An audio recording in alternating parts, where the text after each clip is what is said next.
encore sur le terrain. L'équipe technique, c'est celle de FR3, bien entendu, le Parc des Princes. Et comme voilà l'équipe numéro 4, Estève, numéro 5, Palmier, numéro 6, Cordier, numéro 7, Lacance, numéro 8, Guenovo, numéro 9, Morisson, numéro 10, Fort, numéro 11, Claude Martinez, numéro 12, Mioche, numéro 13, Rivalo, 14, Favre et 15, Cantoni, alors que les deux équipes pénètrent sur le terrain rouge, alors que du côté du Stade Toulousain, on joue en noir, culotte blanche et barre rouge. Évidemment, pour ceux qui n'ont pas la couleur, c'est un peu gênant car le rouge et le noir se confondent. Mais de toute façon, vous ne pouvez vous tromper car l'équipe de Toulouse joue en culotte blanche. Voici l'information de l'équipe de Toulouse. Donc, numéro 1, Bresseguelo, numéro 2, Bentaboulé, numéro 3, Lahirle, numéro 4, Coutin, numéro 5, Santos, numéro 6, Rive, numéro 7, Scrella, numéro 8, Viel, numéro 9, Martinez, numéro 10, Rancoul, numéro 12, Merlos, numéro 13, Sals, 11, Loves, 14, Ariz et 15, Gavernet. Voilà, le match va commencer dans quelques secondes. Alors bien sûr, Benoît Doga, l'équipe de Béziers est favori, mais on pense que Toulouse a les moyens de troubler le jeu biterrois. Oui, j'ai vu jouer Béziers, bien sûr, dans les deux derniers matchs des phases finales, et Béziers part largement favori dans cette finale, mais vous savez, un match de rugby n'est jamais joué. Le Stade Toulousain est vraiment l'équipe en forme de cette fin de saison. Et je pense que le Stade Toulousain a un moral de fer et va essayer de par tous les moyens d'essayer de prendre Béziers en défaut, peut-être en essayant de jouer un jeu peut-être plus élargi, en essayant de contourner cette masse physique, cette force physique qu'impose Béziers à tous ses adversaires. Alors c'est parti pour 40 minutes pour la première période. L'arbitre qui lui est en maillot vert, c'est monsieur Saint-Guillain. Et le coup d'envoi a été donné par les Toulousains qui jouent donc à droite, alors que Béziers joue à gauche. Et c'est Béziers qui joue un peu devant les supporters toulousains, alors que les supporters victorois sont à droite. Alors bien entendu, on attend la première mêlée. Vous voyez une percussion de Vacrin. Et le pack de Béziers sur ce regroupement déjà progresse, c'est un signe. Et oui, là on a vu sur ce renvoi une maladresse de Toulouse qui avait loupé la balle, mais vous voyez quand même Toulouse a récupéré un très bon ballon. Et déjà là c'est un signe, vous avez vu Merlos qui attaquait, qui cherchait Loves. Déjà c'est un signe, je crois, que les Toulousains, s'ils veulent battre Béziers, ne doivent pas faire comme Perpignan, c'est-à-dire chercher le combat d'avant, doivent au contraire élargir le jeu, essayer de les faire courir. Et déjà on a eu une petite impression de ce qu'allait faire Toulouse, quelle allait être la tactique de Toulouse. Et oui, là Toulouse n'a pas hésité sur ce premier ballon récupéré dans ce regroupement à alerter ses trois quarts. On a vu là une très belle initiative de Merlos qui a failli s'infiltrer entre les deux centres de Béziers. Et là, Toulouse, je pense, a lancé le match.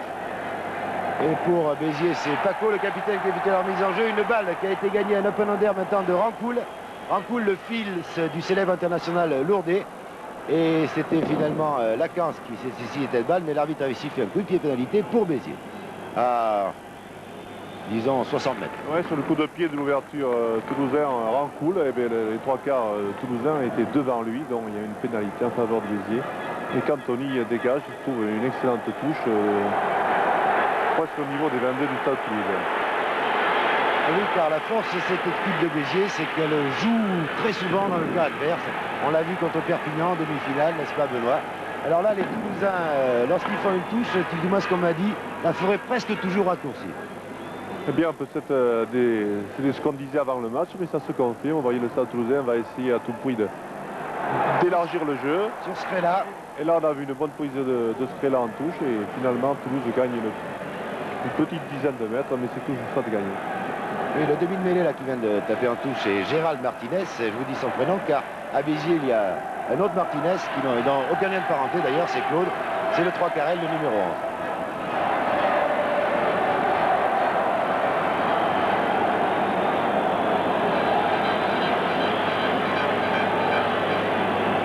Une pénalité en faveur de Béziers qui est très bien placée sur une faute toulousaine, une infiltration dans l'alignement de la touche. Et c'est Cantoni qui vient de taper. Oui, alors que la plupart du temps, c'est Fort, le demi-ouverture, qui tire. Là, c'est Cantoni. On fait donc peut-être confiance à l'expérience, à l'habitude des finales, car Fort dispute sa première finale. Pour Cantoni, c'est la 8e. Alors, il a une air solide, hein, Jacques? Ouais, mais je crois que Fort, dans la semaine qui a précédé la finale, a été légèrement touché à l'aine.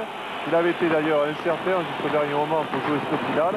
Et peut-être qu'il se ressent encore de sa blessure. Et c'est Cantoni qui a été désigné, je pense, aujourd'hui comme premier buteur. côté. De toute façon, c'était trop bas. Effectivement, mercredi, nous étions à Béziers pour l'entraînement de l'équipe de Béziers. Et Fort avait quitté l'entraînement. Et alors que Lacan ne s'était pas entraîné, alors que du côté du Stade Toulousain, il y a un joueur qui souffre un peu de l'épaule. Hein, c'est Viel, hein, numéro 8. Numéro 8. Numéro 14, c'est Fabre, c'est le meilleur marqueur d'essai du championnat. Qui peut aussi jouer à l'arrière. Quelquefois, il remplace Cantoni à l'arrière. Ah oui, Fabre est un espoir du rugby français qui a déjà été sélectionné en France B et qui, je pense, va confirmer dans les saisons qui viennent et qui le gagnera sa place dans les sélections françaises. Et alors sur les touches, on ne laisse que Santos, le numéro 5, et Estrella, numéro 7, alors que Béziers, selon sa méthode habituelle, part en percussion, mais perd la balle cette fois-ci. Et le Stade Toulousain résiste bien au niveau du pack. Et voyez. Ce sont eux qui ont sorti la balle et qui veulent attaquer la main. Dans la toute main, un petit coup de pied à suivre pour Fabre. Il ne fait pas un arrêt de volée. Et la balle sort, ma foi, fort bien. Un coup de pied à suivre de Mioche pour Claude Martinez. Mioche, un 3 quarts centre qui pèse 95 kg. C'est assez extraordinaire dans cette équipe de Béziers, les gabarits.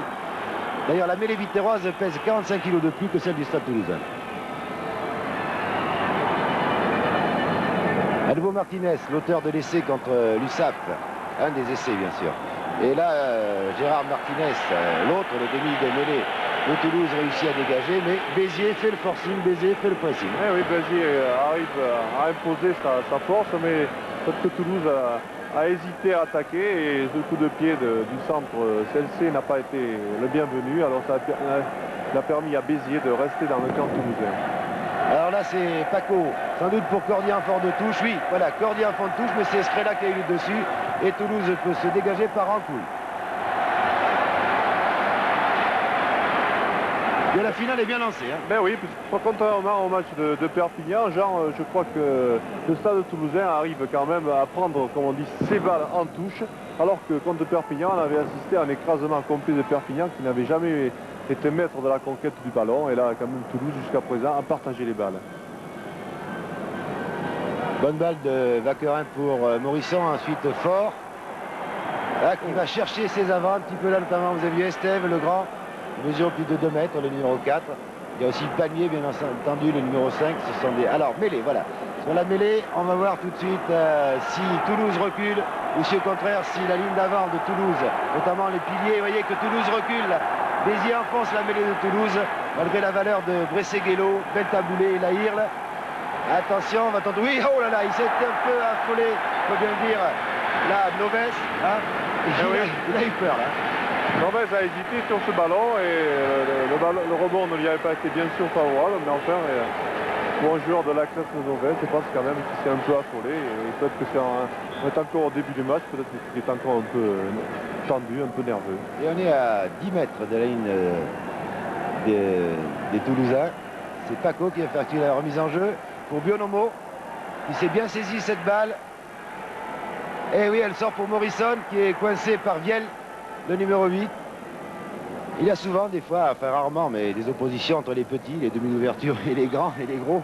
Et évidemment, Viel n'a eu aucun mal à coincer Morrison. Ouais, surtout il doit y avoir 40 kg d'écart. Surtout entre les demi-mêlées et les troisième lignes, puisqu'il joue vraiment dans des positions très rapprochées.